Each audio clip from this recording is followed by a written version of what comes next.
டே 78க்கான 3வது promo release பண்ணிட்டாங்க. அதாவது பிக் பாஸ் சொல்கிறத பார்த்தா நம்ம ஒரு 6-7 பேர் நாமினேட் ஆகிருப்பாங்க அப்படி தான் நம்ம நினைப்போம். பட் நம்ம லைவில் பார்த்ததுனால நமக்கு தெரியுது 3 பேர் தான் நாமினேட் ஆனவங்க.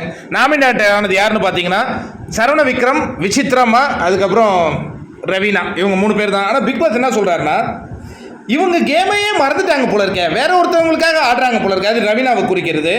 ஃபேவரட்டிசம்னால இவ்வளோ நாள் தாண்டி வந்துட்டாங்க போல இருக்கே. அடுத்து நிக் நேம் வச்சா கூட அவருடைய ஸ்டாண்டிங்கில் இருக்க மாட்டாருங்க. அதை கூட அடிவரடியாக ஏற்றுக்கிட்டு இருக்கிறான் ஒரு மனுஷன். நான் விக்ரம் மூஞ்சி கரெக்டாக பிடிச்சி காட்டுறாங்க. அடுத்தது இந்த ஷேடோ கேம், அது ஃபேவரட்டிசம் வந்து மாயா, ஷேடோ கேம் வந்து பூர்ணிமா மாதிரி அந்த இது காட்டுது. அடுத்தது வந்து ஸ்டாம்ப் குத்துறாங்களாம். ஸ்டாம்ப் குத்துறது யாருன்னு பார்த்தா விசித்ராமான்னு காட்டுது. புரிதல் ரொம்ப கம்மியாக இருக்குங்க. இந்த கேமை பற்றி புரிதலே இல்லாத இருக்கு. மணியை காட்டுது அந்த கேமரா. ஆக மொத்தம் இதெல்லாம் நடந்துகிட்டு இருக்கும்போது நாமினேஷன் முடிஞ்சிடுச்சு. 3 பேர் தான் நாமினேட் ஆகுறாங்க. விஷ்ணு வழக்கம் போல் வந்து என் ஓட்டெல்லாம் செல்லா ஓட்டு ஆகிட்டேன்டா. விஷ்ணு யாருக்கு தெரியுமா ஓட்டு போட்டார்? மாயாவுக்கு ஒன்று போட்டார். இன்னும் ஒன்று யாருக்கு ஒன்று போட்டார்.